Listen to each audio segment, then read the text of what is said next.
Hello? Wakey, wakey. You know, there are a lot of animals that you just don't realize you need until you get them. And I'm going to go through some of those animals with you today. There's no doubt that I had no idea that I needed an armadillo until I got Brillo. Brillo's amazing, and of course, he loves this little thing. Come on up here, bud. Come on up here. Up here. Nope, you know better than that. Get over here. Get over here. Hang on to it.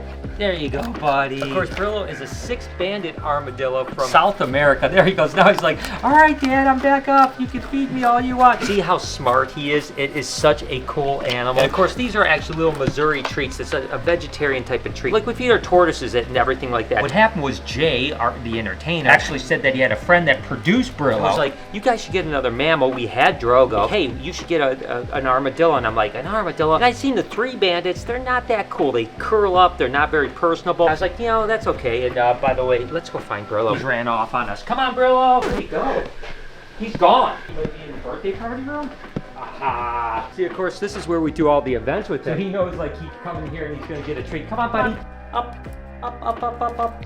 So regardless, I was like, yeah, you know, I'm not that into armadillos, to be honest with you. They're super cute. But again, I had just seen the three-banded. And then when I ultimately got an opportunity to see a six-banded armadillo, which are much bigger, they don't curl up into balls, and they're really personable, I thought, you know, let's give it a go. And once I got them, I mean, it's been crazy. I don't know how I lived this many years of my life without a six-banded armadillo like Brillo. Other animals that I definitely didn't know I needed until I got one. Hey, what in the heck kind of a poop is this? Hey, by the way, don't eat your poop. That's the most disgusting thing in the world. This is Diddy and Dixie. Of course, the first one I got was Bella, my rhino iguana. These guys are amazing. Now, what happened was Lori actually bought me Bella as a surprise at the Tinley Park reptile show. Like, surprised with her and said, guess what? And that was like our first kind of, really, it might have been our first lizard that wasn't a gecko, to be totally honest with you. And I fell in love with her so much. And of course, Diddy and Dixie are just as amazing. Matter of fact, you guys have heard me say this before, that Bella's my cat. Because she's like, she wants pets and attention when she wants it. When she doesn't want it, she's a snot. These guys are more like dogs. They always just come out and hang out. Obviously, they poop on the floor. If you haven't got a rhino iguana and you get a rhino iguana, you will be blown away at how amazing rhino iguanas are. They're just incredible animals, great pets. They do need space. They do need work. So it's not for everybody. And I can't let you eat your poop. That is so disgusting. I've never seen them do that before, but that is really disgusting. But if you have the space, you have the time, you have the ability to take care of a rhino iguana, I tell you, you're not going to find a much better pet reptile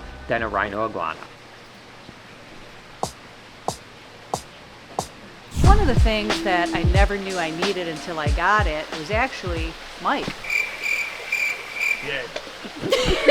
In reality, a lot of animals are cool to have, but there's always a couple that really just touch you. And Matilda is a perfect example of that. Oh, holy cow! Oh my god! It is so much bigger than I was expecting. That is ridiculous! Oh my god! What do you think, Lori? I'm in love. Oh. I'm so excited. Lori's almost crying. Oh my god! Oh my god! Never see you so excited. You're crying. I'm so glad. Oh my goodness, she's so cool.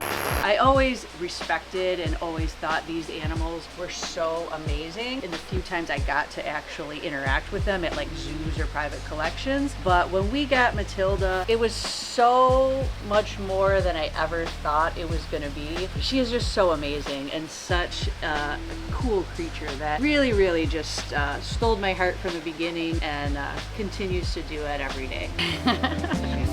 You know, it's funny, I talked about the fact that when I was a kid, I used to metamorphose tadpoles that I'd find out in the wild. They were always little toads, to be honest with you. But you know, I've always been into amphibians, but I didn't really keep them for most of my career. But once we started actually keeping them, I absolutely fell in love with them. Of course, the milk frogs have a special place in my heart, just because these are the first frogs here that we ever really reproduced. We had mossy frog eggs, but they never hatched. These guys have been hatching like crazy. And I think we ended up having 5 clutches of eggs from these guys. Now, these guys reproduce typically from December till March, and then they'd stop. So I think that we're done with tadpoles. As you can see, we have a bunch of tadpoles that are starting to get back legs over here. What'll happen is they'll get those back legs, then ultimately they get a little bit of front legs, their tail starts to go down, then we remove them out of the water, and we move them to the next thing. We have stuff here, and then eventually when they get to the point where they're out of the water, we put them into these enclosures here, and you can see all of the little milk frogs here. These guys just literally came out of the water within the last week or so. You know, it's given me so much joy to see milk frogs. I mean, you know, to see babies. It takes me back. Little Brian, when he was 3 or 4 years old, literally took a wagon, and I would line line it with garbage bags, fill it up with water, and then make land so the tadpoles, as they went into this stage, could actually just climb out onto the land. But I had the whole thing enclosed, so there was all these little toads, and then I would take the toads and release them back where I found the tadpoles. It's just absolutely incredible. And now that we have milk frogs, the amphibian part of my obsession has grown so much.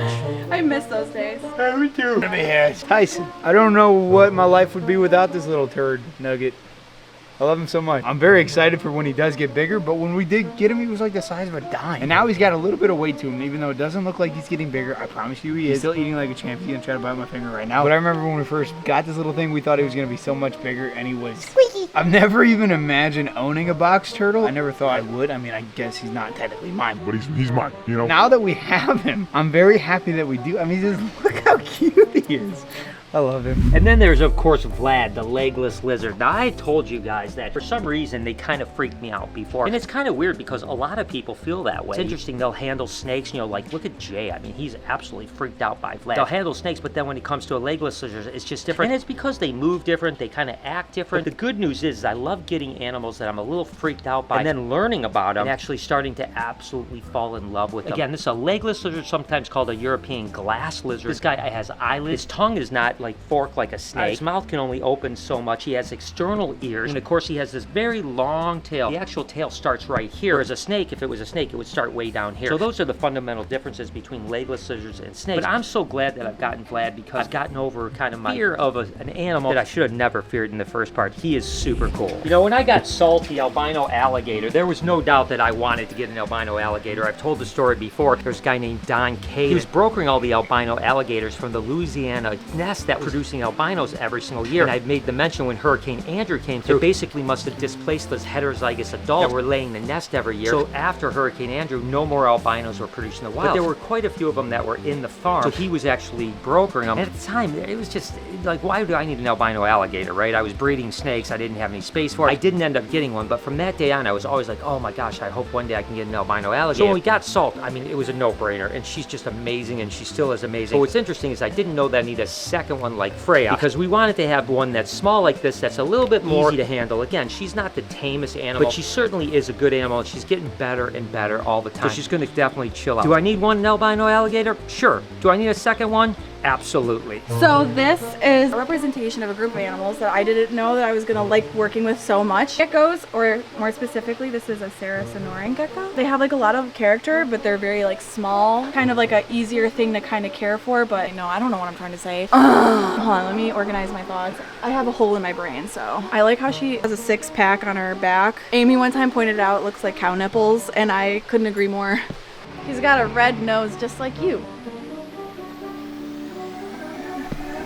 I told the story before that I've always been fascinated with anacondas. I mean, just loved them. When I was a kid, there was a guy named Gary Larson that actually had some big green anaconda. I used to go and mess with at his house. And I actually even babysat him for a week or two. I think I told you guys, because he went on vacation, was like, hey, would you be able to do that? I said, sure. But, you know, I didn't fall in love with them as an animal at the time. They were super cool. Then, of course, a handful of years ago, I ended up getting Deer Day, the first green anaconda, and I absolutely fell in love with her. But I wanted a bigger one, so Jay and I actually saddled up and headed down to Atlanta when we found out about Ivy. She was about the size of Ariana when we got her. Right about this size right here. And of course, now she's become a huge beast. There is probably no other animal on the planet that I am shocked at how much I love. You know, I mean, don't get me wrong, I loved them before, but actually owning them and interacting with them and seeing how incredible these animals are. I mean, there's no doubt that I never knew I needed anacondas like I need them now. And now we have 5 of them. We have Deer Day, we have Ariana, we have Ivy, and of course we have Ivy's babies, Fernando and Annie. So 5 anacondas. I don't think Lori knows that we have 5, so don't tell her. Nevertheless, I don't think you can have enough anacondas, and I could definitely not live without one. Alright guys, now that Mr. Brian's gone, let me be real with you for a second, okay? Ivy, the anaconda. No, I love them. This is one snake I regret ever working with. Where's he at? One snake that I will never own by myself. These guys. I've been working with geckos for a long time, professionally for 10 years and even longer just personally. So there's not a lot of things that surprise me, but when I got all of these little micro geckos, you could call them, we've got morning geckos, Urodactylodes, and then down here we have Bavavia. All 3 species are actually super cool. They're not like an animal you really get out and handle a lot. I'll try and find one for you guys though. So this is a Bavavia robusta. You don't see them very often. They're a little bit more flighty than your other New Caledonia geckos. Let's see if I can get him to calm down a little bit. You can see his really cool orange tail. With all that striping, looks cool. I want to say there's 14 to 17 different like subspecies of these guys that live in New Caledonia. The Robusta is gonna be right there. So it's right there. But as you can see, all of these ones right here are different subspecies of Babavia. Oh, here's the female. I never see her. Oh, where'd she go? Right here. She blends in so well. She like hopped up here and I couldn't even see her. So you can see she's a bit smaller than the male. Yeah, super cool.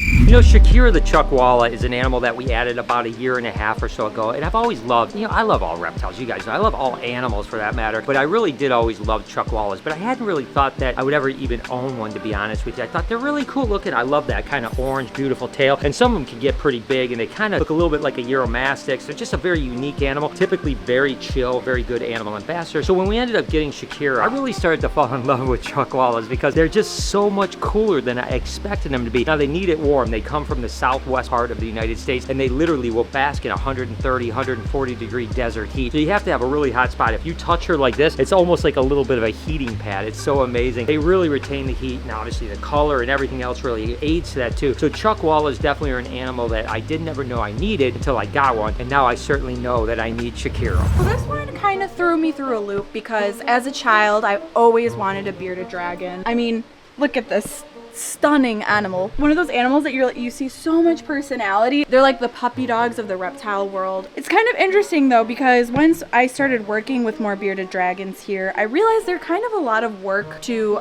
keep up with. Heating elements, lighting needs, you have to soak them a few times a week. Their diet is like, they're omnivores, so they have to eat greens and then, but also insects. So I could see that would get to be very difficult running to the pet store all the time for these guys. No hate or anything, because I still love them, but I can just consider the ones here at the Reptarium my pets. I loved all animals. Ever since I was little, there was not a single thing that I didn't like, down to even slugs. I would bring home slugs and shove them in my pockets, and when it would be time to come in, slugs would be crawling out while I'm washing my hands. This little guy has absolutely won my heart. Good boy.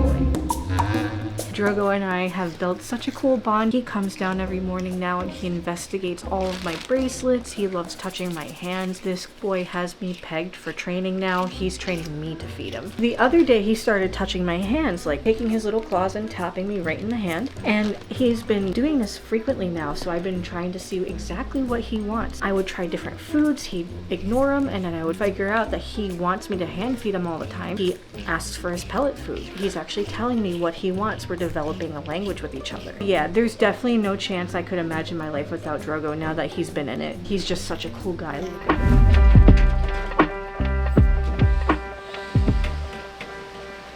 You know, guys, there is no doubt that an animal like Nova, the frill dragon, fits into that category of didn't know you needed it until you actually got it. I remember actually getting a phone call from a guy. This was before the Reptarium opened, of course, and he said, hey, I've got an Indonesian New Guinea frill dragon. Mean as could be, it's a big male. I can't even touch him. He's crazy, and I just want to donate him. Do you want to get him? And I know we were working on the Reptarium at the time. I think we only had Bella. It's the only animal we had at that point. And then, of course, we're like, well, we had a frill dragon. We'll see what happens. And even if he's a little bit mean, no big deal. So we ended up going and picking the animal up. It was about a half-hour away, something on that line. And literally, it was like this. I opened the enclosure, never frilled up, never did anything. Picked him up. He hung out in my hands. You could see I could just pet him on the head. So Nova, from the moment we got him, was just like an amazing animal ambassador. And it was great because for probably about 6 or 7 months, we had him at BHB before we opened up the Reptarium. And then when we opened up the Reptarium, he was like a highlight. I mean, and he still is. People come all the time. They want to hold such an amazing animal like a frill dragon. So I tell you, there's so many animals that I have that are so special to me, and so many animals that I knew I loved, but once I actually had them and took care of them and started to learn about them, I really realized how obsessed I am with having them.